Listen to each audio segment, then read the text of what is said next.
결혼 3년 차. 간장 한 병 살 돈까지 계산기를 두드리며 정확히 반반 나누자던 남편이 시어머니의 심장 우회 수술비로 3천만 원이 필요해지자 너무나도 당연하다는 듯 그 청구서를 내밀었다. 내가 맏며느리라는 그럴싸한 핑계를 대면서 말이다. 한치의 부끄러움도 없이 당당한 그의 얼굴을 바라보며 나는 말없이 얼음물을 한 모금 삼켰다. 내 높은 연봉으로 자기네 집안의 밑 빠진 독을 채워보시겠다. 꿈도 야무지지.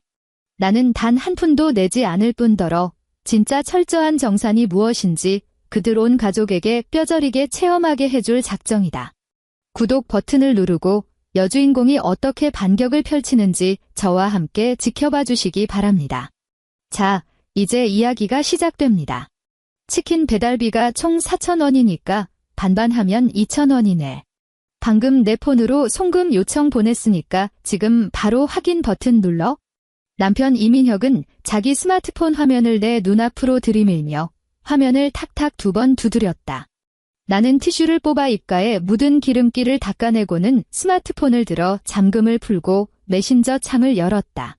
화면에는 2,000원을 보내라는 송금 요청 메시지가 떠 있었다. 나는 아무 말 없이 확인 버튼을 눌렀고 내 계좌에서 순식간에 2,000원이 빠져나갔다. 민혁의 스마트폰에서 경쾌한 입금 알림음이 울리자 그는 만족스러운 듯 의자 등받이에 몸을 기대며 포장 용기에 남은 마지막 치킨물을 집어 입에 쏙 넣고 씹었다.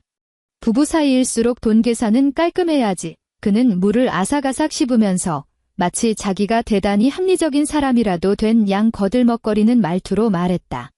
우리 같은 현대적이고 독립적인 여성과 신세대 멋진 남편이라면 당연히 이래야 하는 거 아니야?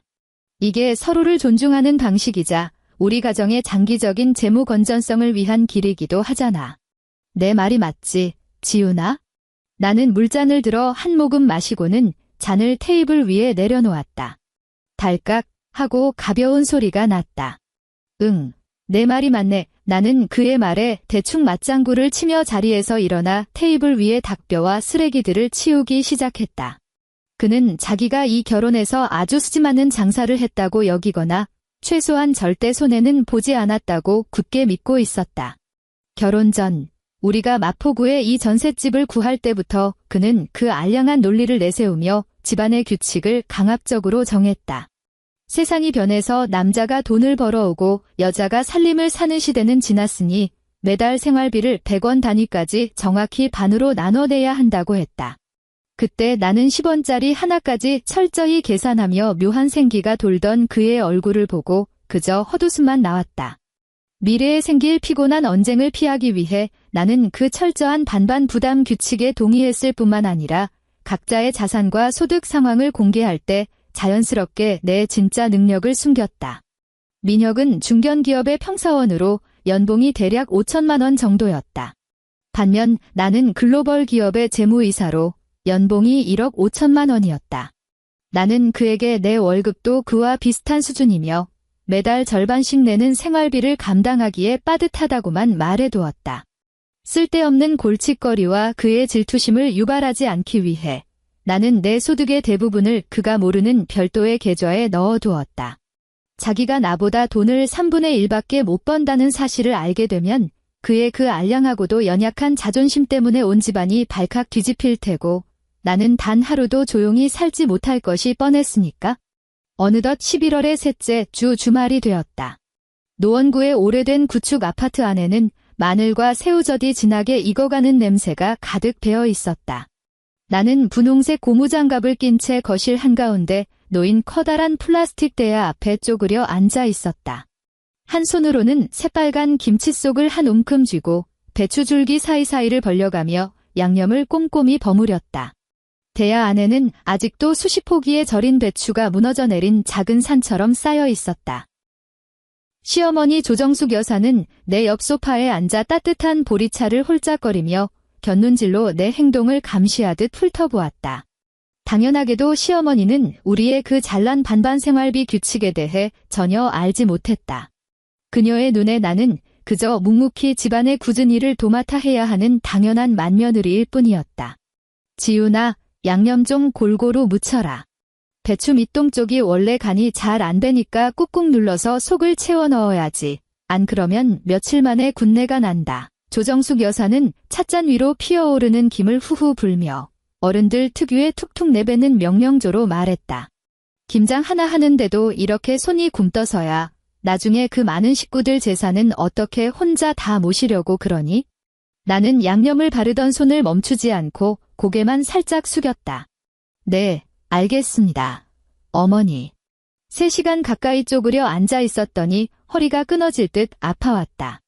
빨간색 앞치마 가장자리에는 검붉은 김치 국물이 얼룩져 있었고 고무장갑의 고무밴드에 꽉 눌린 손목에는 벌겋게 자국이 남아 있었다.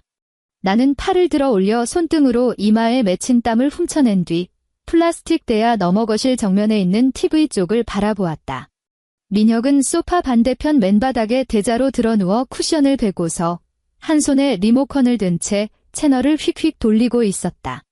그의 옆에는 조금 전 시어머니가 오직 아들을 위해 깎아둔 사과가 담긴 과일 접시가 놓여 있었다. 그는 사과 한 조각을 집어들고 쩝쩝거리는 소리를 숨기지도 않으며 씹어 삼키더니 TV 속 예능 프로그램을 보며 껄껄 웃음을 터뜨렸다. 민혁아 이나는 목소리를 크게 내진 않았지만 조용한 거실 안에서 충분히 들릴 만큼 또렷하게 불렀다. 이리 좀 와서 다 버무린 김치들 베란다 김치통에 옮겨 담는 것 좀 도와줄래? 허리가 아파서 잘 못 일어나겠어? 민혁의 웃음소리가 뚝 끊겼다. 그는 고개조차 돌리지 않은 채 여전히 TV 화면에 시선을 고정하고 있었다. 아, 무슨 소리야. 그는 다시 사과 한 조각을 입에 밀어넣으며 뒤통수만 보인 채 대꾸했다. 김장은 너희 여자들이 할 일이지. 우리 각자 할 일은 각자 알아서 하기로 한 거 아니야? 내 김치통 옮겨주는 거, 우리 생활비 반반 규칙에는 없는 항목인데? 조정숙 여사가 탁 소리 나게 찻잔을 테이블 위에 내려놓더니 순식간에 얼굴을 찌푸렸다. 그렇고 말고. 밖에서 하루 종일 일하고 와서 쉬는 남자한테 그 시뻘건 고춧가루를 묻히게 하는 게 말이 되니? 안 그래? 게다가 명색이 맏며느리가 시가 식구들 먹을 김치 몇 포기 담그면서 감히 남편을 부려먹어? 나는 여전히 리모컨 버튼을 꾹꾹 누르고 있는 민혁의 손등과 티끌 하나 묻지 않은 그의 깨끗한 회색 홈웨어를 빤히 쳐다보았다. 고무장갑 안에 손가락들에 서서히 힘이 들어갔고 내 손에 쥐어있던 배추 잎사귀 하나가 으스러졌다. 분홍색 고무장갑을 타고 붉은 김칫국물이 뚝뚝 떨어져 대야 안으로 번졌다. 네, 그러네요. 나는 낮게 중얼거리며 다시 대야 안으로 손을 집어넣었다. 규칙에는 없는 일이죠. 새벽 2시 반. 침대 머리맡에 올려둔 스마트폰이 예고도 없이 미친 듯이 진동하기 시작했다. 나는 번쩍 눈을 뜨고 자리에서 상체를 일으켰다. 옆에 누워있던 민혁은 몸을 뒤척이더니 베개로 머리를 덮어쓰고는 웅얼거리며 짜증을 냈다. 화면에는 신우이 이은혜의 이름이 번쩍이고 있었다. 나는 통화 버튼을 눌렀다. 새언니, 빨리 와요. 엄마가 갑자기 쓰러지셔서 지금 응급실이에요. 은혜의 목소리는 날카로운 울음기가 섞여 있었고 전화기 너머로는 사람들의 다급한 발소리와 이동식 병상이 철제문에 부딪히는 소리가 어지럽게 들려왔다. 나는 즉시 이불을 걷어차고 침대에서 내려와 스마트폰을 어깨와 귀 사이에 끼운 채 긴 바지와 겉옷을 꿰어 입었다. 어느 병원 아가씨? 지금 바로 갈게요. 서울 시내의 대형 종합병원 응급실 복도는 창백한 형광등 불빛으로 가득했다. 코끝을 찌르는 소독약 냄새에 목이 바짝바짝 말라왔다. 나와 민혁이 허겁지겁 도착했을 때 은혜는 처치실 밖구석에 쪼그려 앉아 엉엉 울고 있었다. 민혁을 보자마자 그녀는 스프링처럼 튀어올라 그의 팔을 덥석 붙잡았다. 오빠, 어떡해. 의사 선생님이 엄마 급성 심근경색이래. 당장 관상동맥 우회 수술 안 하면 생명이 위험하다잖아. 그때 처치실 자동문이 열리며 파란색 수술복을 입은 의사가 차트를 들고 나왔다. 조정숙 환자분 보호자 계십니까? 민혁이 황급히 앞으로 다가갔다. 의사는 빠른 말투로 설명했다. 환자분 관상동맥이 심하게 막혀 있어서 당장 우회 수술을 진행해야 합니다. 그리고 수술 후에도 중환자실에서 며칠 경과를 지켜봐야 하고 나중에 특급 간병인 비용이나 비급여 항목들까지 합치면 비용이 만만치 않을 겁니다. 일단 1층 원무과 가셔서 수술비랑 입원 보증금 먼저 결제해 주세요. 대략 3천만 원 정도 나옵니다. 결제 확인되는 대로 바로 수술장 잡겠습니다. 3천만 원이라는 숫자를 듣는 순간 민혁의 어깨가 눈에 띄게 움츠러들었다. 그는 슬쩍 나를 돌아보며 불안한 눈빛을 보이더니 쫓기듯 엘리베이터 쪽으로 걸음을 옮겼다. 나는 그의 뒤를 따랐고 은혜도 훌쩍거리며 그 뒤를 졸졸 따라붙었다. 1층 로비의 무인 수납기 앞은 텅 비어 있었다. 민혁은 기계 앞에 서서 지갑을 꺼내더니 체크카드 한 장을 뽑아 슬롯에 밀어 넣었다. 모니터 불빛이 그의 창백해진 얼굴을 비췄다. 비밀번호를 누르는 그의 손가락이 뻣뻣하게 굳어 있었다. 몇 초 뒤 화면에 짧은 문구가 떴다. 잔액 부족. 그는 다급히 카드를 뽑아내고 다른 카드를 집어넣었다. 다시 비밀번호 입력. 결과는 역시나 잔액 부족이었다. 그의 반보 뒤에 서 있던 나는 두 번째 카드 화면에 뜬 사용 가능 잔액을 똑똑히 보았다. 35만 원. 말도 안 돼. 민혁은 작게 중얼거렸고 그의 이마에는 식은땀이 송글송글 맺히기 시작했다. 그는 스마트폰을 꺼내 덜덜 떨리는 손가락으로 화면을 넘겨 모바일 뱅킹 거래 내역을 열었다. 나는 차가운 눈으로 그의 뒷모습을 응시했다. 나는 그의 돈이 다 어디로 갔는지 아주 잘 알고 있었다. 매달 생활비를 정확히 반으로 쪼개내고 나면 그는 자신이 엄청난 돈을 절약했다고 착각하며 혼자 뿌듯해했다. 지난달 나는 현관에 놓인 최고급 골프채 풀세트를 보았다. 그리고 지난주에는 그의 스마트폰 화면에 우연히 떠오른 메시지 창도 보았다. 하트가 뿅뿅 날아다니는 이모티콘과 함께 은혜가 보낸 메시지였다. 오빠가 준 용돈 100만 원 너무 고마워. 우리 오빠가 최고야. 그는 반반 결혼이 곧 재정적 자유라고 착각하며 남은 돈을 흥청망청 다 써버렸고 만일의 사태를 대비한 비상금 따위는 단 10원도 남겨두지 않았던 것이다. 민혁은 5분 넘게 여러 장의 카드를 돌려막듯 꽂아봤지만 필요한 금액에는 턱없이 부족했다. 그는 초조함을 이기지 못하고 무인 수납기를 콱 내리쳤다. 오빠, 결제했어? 의사 선생님이 빨리 오라고 난리인데 은혜가 옆에서 발을 동동 구르며 재촉했다. 민혁은 크게 심호흡을 하더니 몸을 획 돌렸다. 조금 전까지의 당황스럽고 캥기던 기색은 온데간데 없이 사라지고 그는 너무나도 당연하다는 듯 뻔뻔한 표정을 장착했다. 그는 내게 성큼성큼 다가오더니 방금 무인 수납기에서 출력된 결제 명세서 몇 장을 내 손에 우겨 넣었다. 가서 결제해. 그의 말투는 단호했고 마치 매일 하던 평범한 심부름을 시키는 것 같았다. 나는 내 손에 들린 종이를 내려다보지 않고 시선을 올려 그의 눈을 똑바로 쳐다보았다. 왜 그래? 빨리 가라니까. 민혁은 미간을 찌푸리며 짜증 섞인 목소리로 낮게 속삭였다. 내 월급 통장에 돈 있잖아. 평소에 돈도 잘 안 쓰면서 3천만 원 정도는 당장 융통할 수 있잖아. 빨리 카드 긁어. 이건 우리 집안의 체면이 걸린 문제야. 며느리가 시어머니 수술비 하나 안 내는 게 말이 돼? 그 뻔뻔한 몰골을 보며 은혜도 옆으로 쓱 다가오더니 눈물을 닦으며 맞장구를 쳤다. 맞아요, 새언니. 평소에 언니가 집에서 하는 일도 별로 없으면서 우리 엄마가 이렇게 아파서 쓰러지셨는데 새언니가 돈 좀 내는 게 당연한 거 아니에요? 새벽에 응급실 1층 로비는 텅 비어 있었지만 지나가던 간호사나 다른 환자 보호자들이 그 소란스러운 목소리를 듣고 우리 쪽을 힐끔거리기 시작했다. 민혁은 주변 사람들의 시선이 더해지자 자기가 도덕적 우위를 선점하기라도 한 듯 허리를 꼿꼿이 세웠다. 그는 손을 뻗어 내 어깨를 밀치며 수납 창구 쪽으로 나를 억지로 등 떠밀려 했다. 나는 반보 뒤로 물러서며 그의 손길을 피했다. 그러고는 그들 두 사람의 눈앞에서 내 손에 쥐어 구겨진 결제 명세서들을 아주 느릿느릿 반듯하게 접어 민혁의 손바닥 위에 고스란히 올려놓았다. 화가 나지도 억울하지도 않았다. 그저 이 상황이 헛웃음이 날 만큼 우스울 뿐이었다. 마치 펄펄 끓어오르던 물이 한바탕 요동친 후 차갑고 투명하게 가라앉은 것 같은 기분이었다. 나는 메고 있던 핸드백 지퍼를 열어 다양한 항목이 꼼꼼하게 적혀있는 가계부 수첩을 꺼냈고 그 사이에 끼워둔 인쇄된 엑셀 정산표 한 장을 뽑아 들었다. 사실 이건 다음 달 전세자금 대출 이자를 정산할 때 그와 다시 계산해 보려고 준비해둔 표였는데 지금 상황에 아주 완벽하게 쓰이게 되었다. 나는 그 정산표를 민혁의 눈앞에 들이밀었다. 여보, 나는 그의 두 눈을 똑바로 응시하며 입가에 완벽한 미소를 지어 보였다.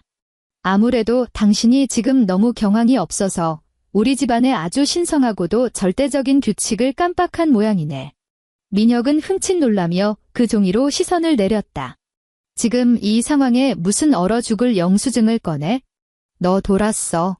당신이 당신 입으로 직접 정하고 지난 3년 동안 단 한 번의 예외도 없이 철저하게 지켜온 그 생활비 반반 규칙에 따르면 모든 지출은 철저히 개인 단위로 정확하게 쪼개야 하잖아. 오늘 목소리는 크지도 작지도 않았지만 그들 남매의 귀에 똑똑히 박히기에는 충분했다. 당신의 어머니는 나를 낳아주신 분이 아니야? 이 수술비 3천만 원은 완벽하게 당신의 개인 원가족 지출 항목에 해당해.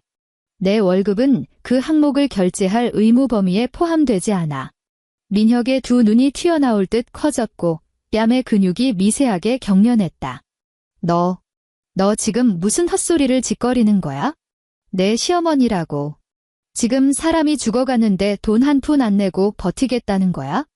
나는 그저 당신이 그토록 강조하던 계약 정신을 충실히 지키는 사람일 뿐이야. 나는 웃음기를 거두고 얼음장처럼 차가운 목소리로 말했다.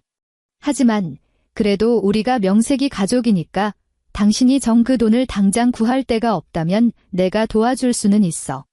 민혁의 굳어있던 얼굴이 아주 살짝 풀어지려던 찰나 나는 말을 이었다.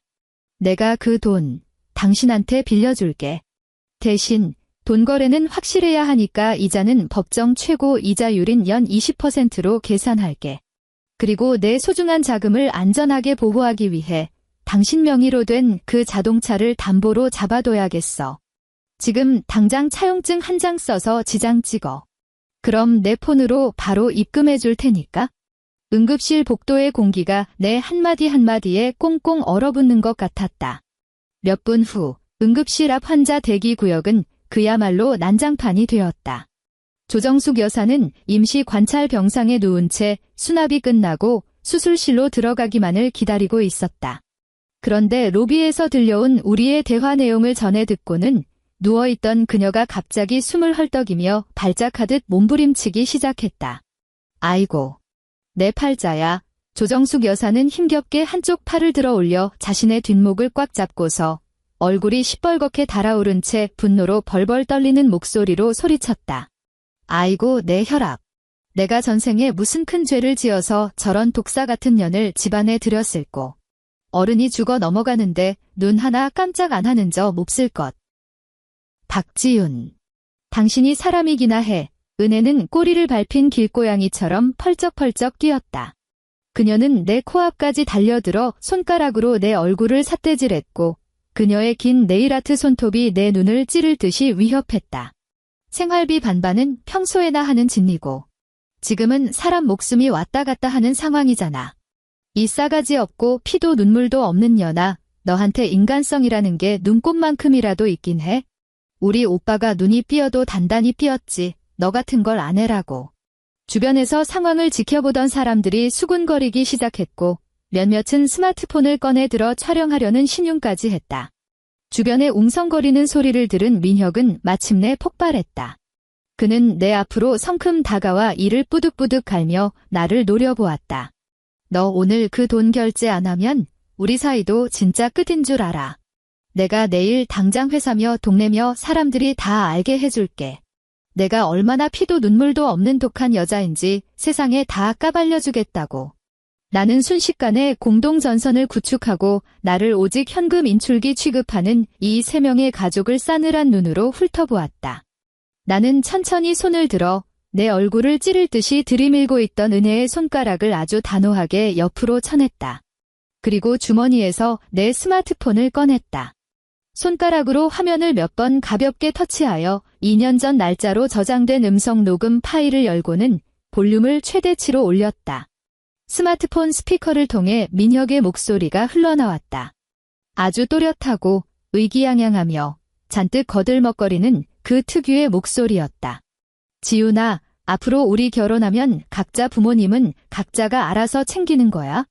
절대 서로 상대방 돈은 한 푼도 건드리지 마. 누구네 집안에 무슨 일이 생겨서 큰돈이 필요해지면 그건 각자 알아서 해결해야지. 상대방 발목 잡으면 절대 안 돼. 그게 진짜 독립적이고 세련된 현대 부부의 모습인 거야. 녹음 파일의 재생이 끝나자 그 시끄럽던 병원 복도에는 쥐 죽은 듯한 정적이 내려앉았다. 주변 사람들의 모든 시선이 일제히 민혁의 몸에 화살처럼 꽂혔다. 나는 스마트폰을 다시 주머니에 쑤셔 넣고 아까 준비해둔 자동차 담보 차용증 서류를 민혁의 앞빈 의자 위에 툭 던져 놓았다. 사인하든가 아니면 당신 능력껏 돈 구해보든가. 나는 턱을 살짝 치켜들고 그를 내려다보며 말했다. 민혁은 빈 의자 위에 놓인 차용증에서 눈을 떼지 못했다. 그의 목을 대가 꿀꺽하고 크게 움직이더니 터질 듯이 붉어졌던 얼굴이 순식간에 핏기가 가시며 흉측한 잿빛으로 변해갔다. 응급실 복도의 차가운 조명이 그의 이마를 비췄고 거기에 맺힌 식은땀이 번들거렸다. 은혜는 목구멍에 가시라도 걸린 듯 욕설을 멈춘 채 내 손에서 이미 까맣게 꺼진 스마트폰을 마치 외계의 물건이라도 보는 양경화거린 표정으로 바라보았다. 입술만 파르르 떨 뿐 반나절이 지나도록 단 한마디도 내뱉지 못했다. 관찰실 병상에 누운 조 여사의 숨소리는 낡은 풀무질 소리처럼 쇳소리를 내며 점점 거칠어졌지만 더 이상 나를 향한 온전한 욕설을 내뱉지는 못했다. 나는 핸드백 끈을 다시 고쳐매고는 뒤로 돌아 엘리베이터 쪽으로 발걸음을 옮겼다. 거기 앉아 등 뒤에서 민혁의 목소리가 들려왔다. 완전히 이성을 잃고 삑사리가 난 비참한 목소리였다. 박지훈, 너 오늘 이 병원 문 밖으로 한 발짝이라도 나가면 우린 진짜 끝이야. 고향 친척 어르신들이 널 뭐라고 욕할지 짐작이나 가? 너는 사람으로서 갖춰야 할 최소한의 도리라는 것도 몰라? 나는 걸음을 멈추지 않았고 고개조차 돌리지 않았다. 가서 돈이나 구해. 내 차분한 목소리가 텅 빈 복도를 울렸다. 의사 선생님이 입원 보증금 결제만 기다리고 계시다잖아. 자기 친어머니 목숨까지 걸고 나랑 돈 계산을 하려 드는 걸 보니 당신이야말로 사람의 도리를 참 잘 아는 모양이네. 엘리베이터 문이 열렸고 나는 안으로 걸어 들어갔다. 문이 닫히는 틈 사이로 민혁이 화를 이기지 못하고 옆에 있던 커다란 플라스틱 쓰레기통을 발로 걷어차는 모습이 보였다. 빈 종이컵과 쓰레기들이 복도 바닥에 흩어졌고 간호사의 분노 섞인 외침이 희미하게 들려왔다. 나는 지하주차장층 버튼을 눌렀다. 엘리베이터 안에는 나 혼자였다. 고개를 숙여 내 두 손을 내려다보았다. 손은 전혀 떨리지 않았고 심장박동도 일정했으며 눈물은 단 한 방울도 날 것 같지 않았다. 오히려 머릿속이 그 어느 때보다 맑고 차갑게 깨어나는 기분이었다. 지난 3년 동안 끝없는 진흙탕 속을 허우적거리다 마침내 아주 단단한 바닥을 딛고 선 느낌이었다. 마포구 전셋집으로 돌아왔을 때 밖은 아직 어두웠다. 나는 안방으로 들어가 옷장 맨 아래 칸에 박혀있던 여행용 캐리어를 꺼내어 당장 입을 계절 옷과 중요한 개인 서류들을 챙겨 넣기 시작했다. 내 손놀림은 빠르고 군더더기가 없었다. 옷을 한 벌 한 벌 차곡차곡 개어 넣을 때마다 이 집안에 얽매여 있던 내 존재를 조금씩 뜯어내어 담는 것 같았다. 아침 7시 반, 현관에서 도어록 비밀번호를 거칠게 누르는 소리가 들려왔다. 현관문이 요란하게 열리더니 쾅 소리를 내며 닫혔다.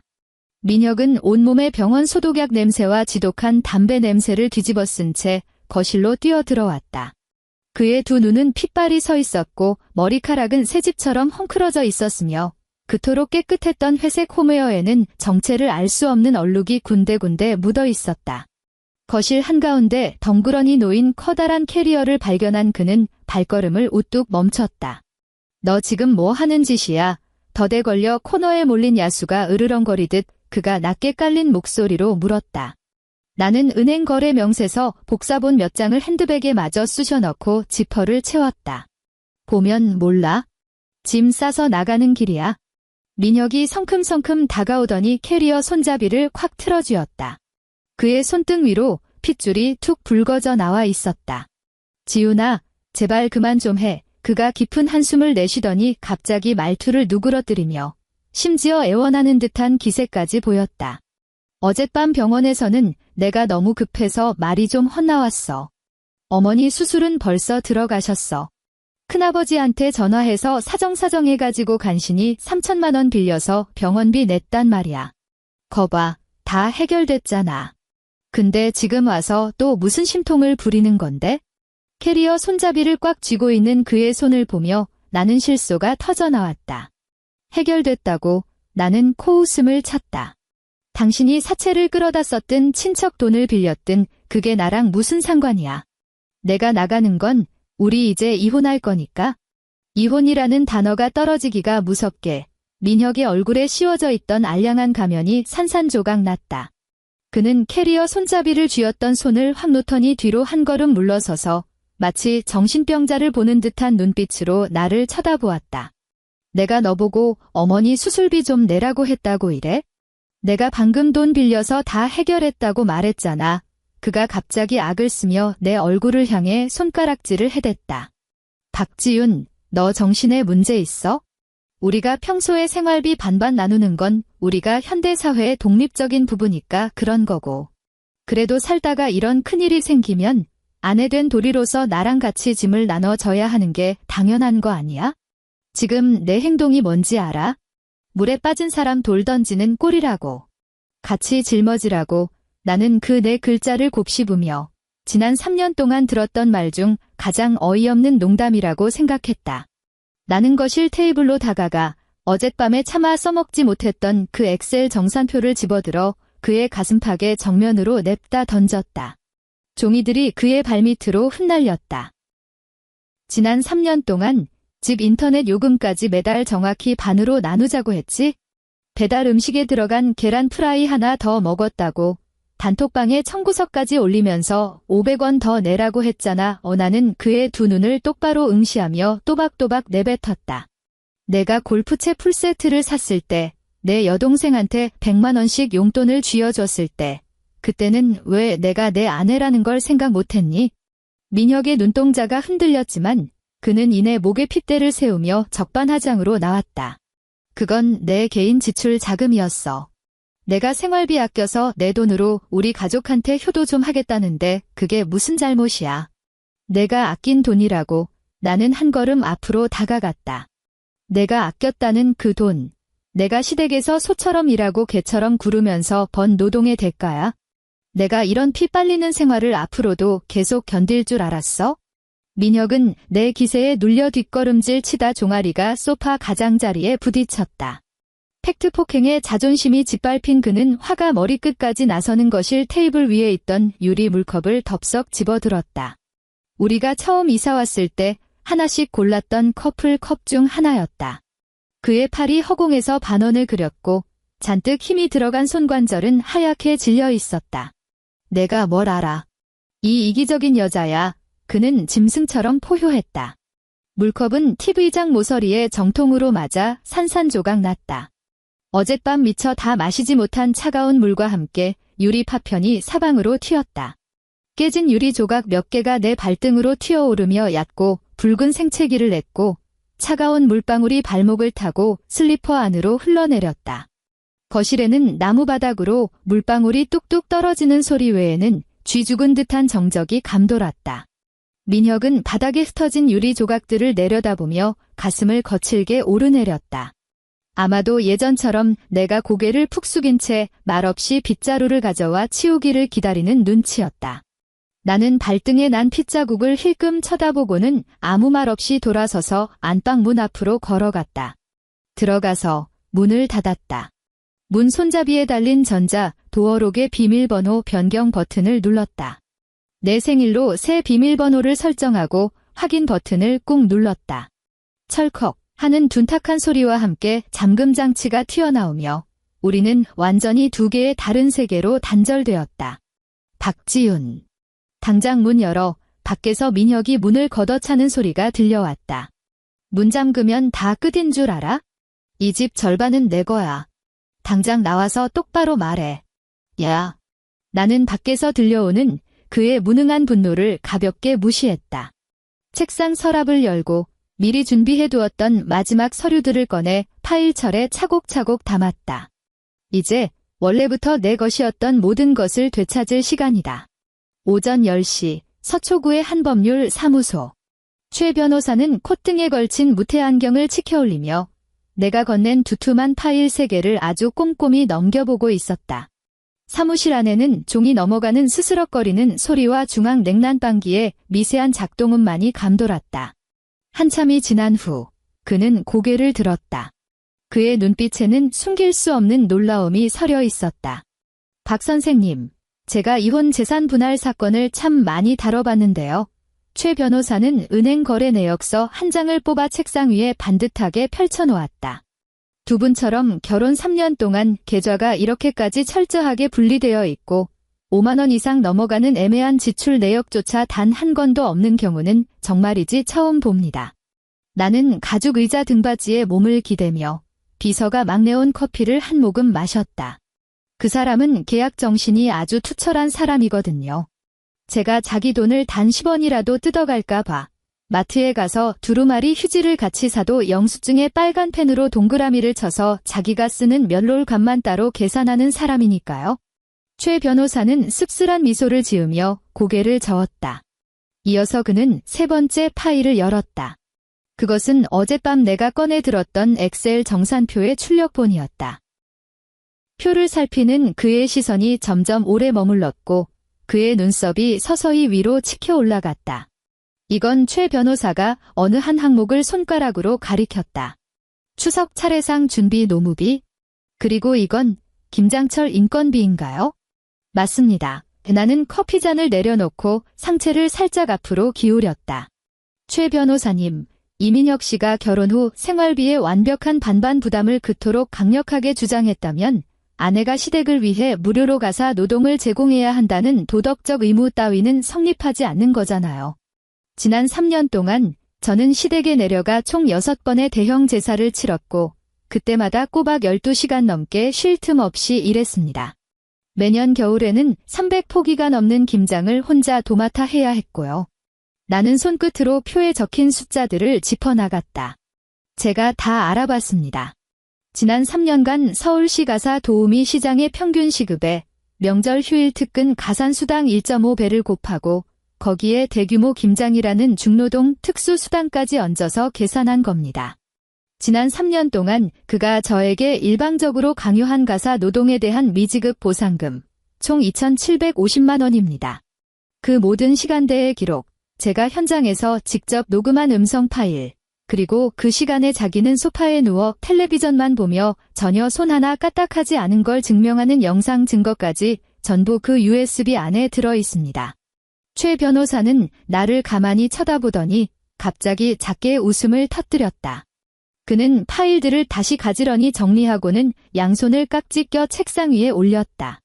박 선생님, 원래 두 분은 재정이 완벽하게 독립되어 있었고 그분이 집을 구할 때 전세금 원금을 한 푼도 보태지 않았기 때문에 어차피 그분은 선생님의 자산을 단 10원도 분할받을 수 없는 상황이었습니다. 최 변호사의 말투는 대단히 전문적이고 확신에 차 있었다. 그런데 이 노무비 청구서에다가 어머니 병원비로 인해 발생할 수 있는 그분의 채무 부담까지 더해진다면 그 사람은 돈을 나눠받기는커녕 오히려 선생님께 돈을 뱉어내야 할 판이군요. 그럼 최대한 빨리 법원에 소장을 접수해주세요. 나는 자리에서 일어났다. 그 사람 얼굴, 이제 단 1초도 더 보고 싶지 않으니까요. 반격의 진행은 내 예상보다 훨씬 더 순조로웠다. 왜냐하면 이민혁 스스로가 이미 감당할 수 없는 시궁창에 빠져 허우적대고 있었기 때문이다. 소송을 제기한 지 2번째 수요일, 나는 회사에서 분기별 재무제표를 결산하고 있었다. 안내 데스크에서 전화가 걸려왔다. 로비에 나를 찾는 사람이 찾아왔는데 감정이 꽤 격앙되어 있다는 것이었다. 엘리베이터를 타고 1층으로 내려갔다. 문이 열리자마자 보안 요원 2명에게 가로막혀 출입 게이트 밖에서 발버둥 치는 이은혜의 모습이 보였다. 그녀의 머리는 산발이었고 아이라인은 까맣게 번져 있었으며 눈 밑에는 시퍼런 다크서클이 짙게 내려앉아 있었다. 지난주에 입었던 그 명품 트렌치코트를 여전히 입고 있었는데 잔뜩 구겨져서 며칠은 씻지도 갈아입지도 않은 꼴이었다. 나를 보자 은혜는 철천지원수를 만난 듯 보안 요원의 손을 거칠게 뿌리치고는 게이트 너머로 앙칼지게 소리쳤다. 박지윤. 이 독사 같은 년아. 이제 속이 시원해? 우리 집안이 너 때문에 쫄딱 망하는 꼴을 보니까 기분이 째지냐고. 로비를 오가던 동료들이 일제히 걸음을 멈추고 이쪽을 쳐다보았다. 나는 보안 요원들에게 살짝 뒤로 물러나라고 눈짓을 한 뒤 게이트 앞으로 다가가 적당히 거리를 두고 그녀를 내려다보았다. 내가 너희 집을 망쳤다고. 나는 일말의 동요도 없이 평온하게 대답했다. 난 그저 원래 내 것이었던 걸 되찾아가는 중일 뿐인데. 어디서 착한 척하고 자빠졌어. 은혜는 분을 이기지 못하고 게이트를 쾅쾅 내리쳤다. 내가 오빠를 고소하는 바람에 오빠 월급 통장이 다 가압류 당했잖아. 큰아빠는 매일같이 병원에 찾아와서 당장 돈 갚으라고 난리를 치고 안 갚으면 오빠 회사에 쳐들어가서 망신 주겠다고 협박한단 말이야. 오빠가 급하게 돈을 구하느라 내 신용카드 한도까지 전부 카드깡으로 빼다 썼다고. 내 카드는 완전 한도 초과에 펑크가 났고 다음 달에 결제 못하면 나 신용불량자 될 판이야. 그녀는 말을 할수록 억울함이 북받치는지 번진 화장 위로 눈물을 줄줄 흘려댔다. 하얀 뺨 위로 검은 눈물 자국이 흉하게 얼룩졌다. 새언니 그녀는 갑자기 작전을 바꾼 듯 게이트 너머로 손을 뻗어 내 옷자락이라도 붙잡으려 애원했다. 고소 취하해주면 안 돼? 언니 돈 많잖아. 외국계 회사 이사라서 우리 오빠보다 돈도 훨씬 많이 번다며. 그깟 2천 몇백만 원 노동비 연니한테 푼 돈 아니야? 왜 기어코 우리 식구들을 이렇게 벼랑 끝으로 몰아넣는 건데? 그녀의 추악한 꼴을 보고 있자니 그저 깊은 비애감만 밀려왔다. 은혜야, 나는 그녀의 구차한 하소연을 차갑게 끊어냈다. 그녀는 흠칫 놀라며 일말의 희망이라도 잡은 듯한 눈으로 나를 올려다보았다. 너 방금 나보고 뭐라고 불렀지? 새언니, 나는 차갑게 쏘아붙였다. 지난달에 내가 민혁이한테 제주도 여행 가게 용돈 달라고 조르면서 문자로는 나보고 우리 집에 빌부터 사는 기생충 같은 년이라고 씹어댔잖아. 은혜의 얼굴은 그 즉시 돌처럼 굳어졌고 입만 반쯤 벌린 채 단 한마디도 뱉어내지 못했다. 나는 재킷 주머니에 두 손을 찔러 넣고 경악과 공포로 일그러진 그녀의 얼굴을 가만히 내려다보았다. 민혁이 월급 통장이 가압류된 건 법원소장이 송달되자마자 찌질하게 재산을 빼돌리려다 걸렸기 때문이야. 그리고 내 신용카드가 펑크난 건 나는 상체를 살짝 숙여 우리 둘만 들릴 정도로 목소리를 낮췄다. 그 잘난 오빠가 자기 체면 하나 살려보겠다고 내 등골에 빨대를 꽂았기 때문이고. 너희 남매, 허구한 날 피는 물보다 진하다며 원가족의 끈끈함을 자랑하지 않았니? 자, 이제야말로 너희들끼리 서로 피눈물 나게 헌신할 완벽한 타이밍이네. 나 같은 남은 좀 빠져줄 테니까. 말을 마친 나는 단 한 번도 뒤돌아보지 않고 엘리베이터 쪽으로 발걸음을 돌렸다. 등 뒤로는 은혜의 처절한 비명과 보안 요원들이 그녀를 끌어내는 소리가 어지럽게 뒤엉켰다. 그날 오후 내 스마트폰에는 민혁이 남긴 음성 메시지가 10여 개나 쌓여 있었다. 나는 느긋하게 블루투스 이어폰을 귀에 꽂고 부하 직원이 결제를 올린 지출 결의서를 꼼꼼히 검토하며 재생 버튼을 눌렀다.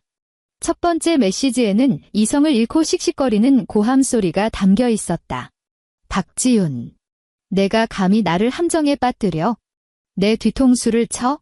내 진짜 연봉을 속이다니 너는 머리부터 발끝까지 새빨간 사기꾼이야. 나 절대 이혼 안 해. 단 한 푼도 못 가져갈 줄 알아. 세 번째 메시지부터는 무언가 부서지는 굉음이 섞여 들렸다. 야, 내가 완벽하게 이긴 것 같지? 그깟 김치 좀 버무린 돈이 법정에서 통할 것 같아. 며느리로서 당연히 해야 할 일을 가지고 돈을 내놓으라니 세상 어떤 판사가 그딴 미친 소리를 들어줄 것 같냐고. 8번째 메시지에 이르자 그의 목소리는 잔뜩 쉬어 있었고 배경에는 휑한 찻길의 바람소리가 스산하게 들렸다. 지훈아, 제발 전화 좀 받아. 내가 이렇게 빌게. 어머니는 아직 중환자실에 계시고 하루 간병인 비용만 10몇만 원씩 깨지고 있어. 큰아버지도 더 이상 기한을 안 늘려주겠대. 소송 좀 취하해주면 안 될까? 우리 다시 시작하자. 앞으로 생활비 반반 안 내도 돼. 내가 4분의 1만 내도 불만 안 가질게. 그리고 마지막 메시지. 지훈아, 나 오늘 차 팔았어. 급전이 필요해서 헐갑에 중고차 딜러한테 넘겼어. 아끼던 골프채 세트도 중고 사이트에 올려서 팔아치웠고. 은혜는 이제 내 전화도 안 받아. 나 진짜 이제 갈 데가 없어. 한 번만 만나주라. 그 전세금 보증금 아주 조금만 떼어주면 안 될까? 그래도 우리 3년 동안 부부의 정이 있었잖. 여기까지 듣고 나서 나는 이어폰을 빼 책상 위에 툭 던졌다. 나는 검은색 결제인을 들어 올려 오류 하나 없이 완벽하게 정리된 결의서 위로 시원하게 내 서명을 갈겼었다. 부부의 정. 그는 아마 까맣게 잊은 모양이다. 그깟 500원짜리 배달비 차액 때문에 내게 당장 이체하라고 몰아붙였을 때 그 알량한 정이라는 것은 이미 그 스스로의 손에 의해 아주 정확히 반토막이 나서 쓰레기통에 처박혔다는 사실을. 초겨울의 서울, 공기에는 건조하고 차가운 가시가 돋친 듯했다. 가정법원 법정안은 난방이 빵빵하게 돌아가고 있었지만 어쩐지 숨이 턱턱 막힐 듯한 답답함이 감돌았다. 나는 원고석에 앉아 있었고 옆에는 최 변호사가 마지막으로 제출할 서류들을 차분히 정리하고 있었다. 맞은편 피고석에는 이민혁이 덩그러니 홀로 앉아 있었다. 그는 눈에 띄게 살이 쏙 빠져 있었고 한때 그의 자랑거리였던 값비싼 명품 정장은 볼품없이 커져서 허수아비처럼 옷이 펄럭이는 듯했다. 그의 등은 한껏 굽어 있었고 초점 잃은 두 눈은 책상만 뚫어져라 응시했다. 마치 고개만 들지 않으면 이 재판이 현실이 아닌 것처럼. 판사가 눈앞에 기록을 넘기며 헛기침을 했다. 텅 빈 법정 안에는 종이 넘어가는 스스럭 소리만 무겁게 울렸다. 원고 박지훈과 피고 이민혁의 이혼 및 재산 분할 청구 사건에 대하여 판결을 선고합니다. 판사의 목소리는 일말의 감정도 없이 건조하고 평온하게 공간을 채웠다. 민혁이 흠칫 놀라며 고개를 쳐들었고 책상 모서리를 부여잡은 그의 손마디는 하얗게 질려 있었다. 원고와 피고는 혼인 기간 동안 철저한 재정 분리 원칙을 고수하였으며 이를 증명하는 명확한 은행 거래 내역과 서면 합의가 존재함이 인정된다. 이에 따라 원고 명의의 모든 예금 및 투자 수익은 원고의 특유 재산으로 인정되며 피고는 이에 대한 분할을 청구할 권리가 없다. 또한 마포구 소재 전셋집의 전세 보증금 역시 원고가 전액 출자하였으므로 전액 원고에게 귀속된다. 여기까지 듣자 민혁의 어깨가 사시나무 떨듯 격렬하게 떨렸으나 그는 마지막 선고라도 기다리는 듯 이 악물고 버텼다. 아울러 판사가 잠시 말을 멈추고 피고석을 엄숙한 눈빛으로 내려다보았다. 원고가 제기한 일방적 가사 노동 및 노무보상금 청구에 대하여 판단한다. 본 재판부는 피고가 극단적인 생활비 반반 부담을 강제하였음에도 불구하고 가정 내 가사 노동 및 부양 의무에 있어서는 전혀 균등한 분배를 이행하지 않았음을 인정한다. 원고가 제출한 증거사실이 매우 명백하며 명절 및 특정 시기에 피고의 원가족을 위해 원고가 막대한 묵은 노동을 제공하였음이 입증된다. 민혁의 입술이 파르르 떨리기 시작했다. 그는 벌떡 일어나려 했으나 두 다리의 힘이 탁 풀렸는지 의자로 다시 쿵 하고 주저앉았다. 따라서 피고 이민혁은 판결 확정일로부터 30일 이내에 원고 박지훈에게 가사 노무 보상금으로 금 2,750만 원을 지급하라. 원고와 피고는 이혼한다. 이상으로 재판을 마친다. 판사의 의사봉이 둔탁하게 내리쳐졌다. 탕, 탕, 탕. 민혁은 두 손으로 얼굴을 감싸 쥐었고 어깨가 무너져 내리듯 축 늘어졌다. 억눌린 짐승의 흐느낌 같은 소리가 그의 손가락 틈새로 비어져 나왔다. 나는 자리에서 일어나 코트 자락을 가볍게 털며 매무새를 다듬었다. 최 변호사가 나를 향해 환하게 미소 지으며 손을 내밀었다. 축하드립니다. 박 선생님. 이제 정말 모든 게 끝났습니다. 나는 그의 손을 마주 잡았다. 감사합니다. 최 변호사님. 핸드백을 집어든 나는 민혁의 책상 앞을 유유히 지나쳤다. 그는 고개를 들지 못한 채 상처 입은 들짐승처럼 헐떡거리는 숨소리만 낼 뿐이었다. 나는 단 1초도 지체하지 않고 묵직한 법정의 양계형 나무 문을 활짝 밀어젖혔다. 문 밖에는 눈이 부시도록 찬란한 서울의 햇살이 쏟아지고 있었다. 나는 건조하고 차가운 공기를 가슴 깊이 들이마셨다. 폐포 하나하나가 구석구석 깨끗하게 씻겨 내려가는 듯한 해방감이 밀려왔다. 마포구 집에서 이삿짐을 빼던 날은 눈이 시리게 맑고 화창한 날이었다. 건물 아래에는 포장이사 트럭이 대기하고 있었다. 나는 우리가 함께 돈을 보태 샀던 물건은 단 하나도 가져오지 않았다. 짝을 잃어버려 흉물스러워진 그 싸구려 커플 컵조차도. 오직 내 옷가지와 책들, 그리고 내 돈으로 산 최고 사양의 노트북만이 내 짐의 전부였다. 나는 전세금을 고스란히 돌려받은 돈에다 원래 굴리고 있던 두둑한 내 계좌의 잔고를 합쳐서 한남동에 있는 최고급 아파트를 매입했다. 월세도, 전세도 아닌 온전히 등기부등본에 박지훈 내 이름 석자만 박혀있는 완벽한 내 명의의 자가였다. 새 집의 탁 트인 통유리창 너머로는 한강의 눈부신 야경이 파노라마처럼 펼쳐졌다. 더 이상 내가 1층까지 낑낑대며 버려야 할 산더미 같은 쓰레기 봉투도 없었고 전기세 10원짜리 하나까지 반으로 쪼개며 골머리를 앓을 일도 없었다. 한 달 후 새 집의 아일랜드 식탁에서 싱싱한 딸기를 자르고 있는데 스마트폰이 울렸다. 예전 마포구 전셋집 같은 층에 살던 오지랖 넓은 아주머니였다. 아이고, 지윤 엄마. 아니 지윤 아가씨. 그동안 잘 지냈어? 아주머니의 목소리에는 남의 집 불구경하는 듯한 진한 흥분감이 가득 배어 있었다. 나는 과도를 내려놓고 스피커폰 모드로 전환했다. 네, 저는 잘 지내요. 아주머니. 무슨 일 있으세요?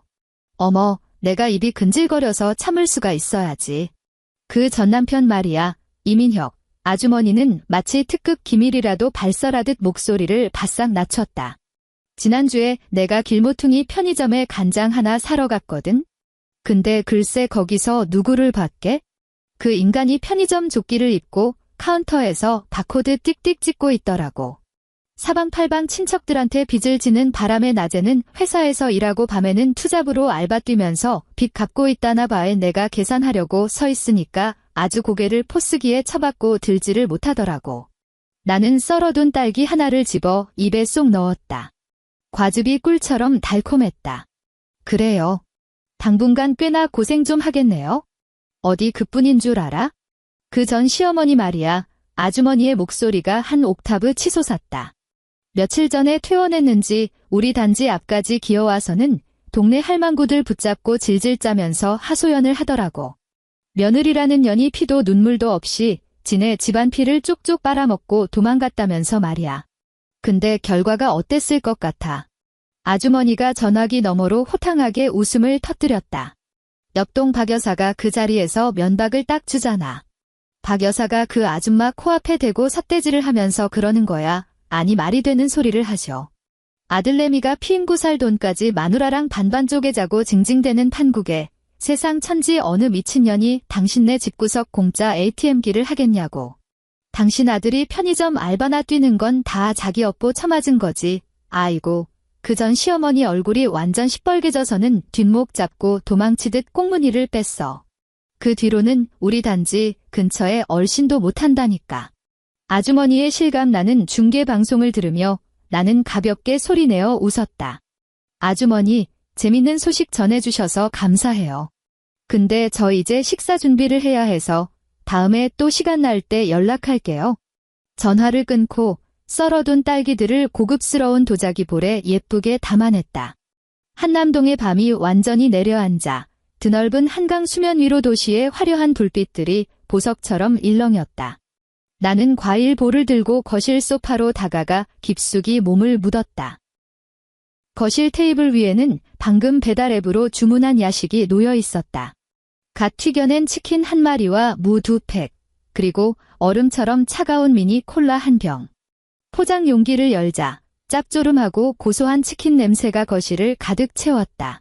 바로 어제 카드사로부터 월별 청구서 알림 문자가 도착했었다.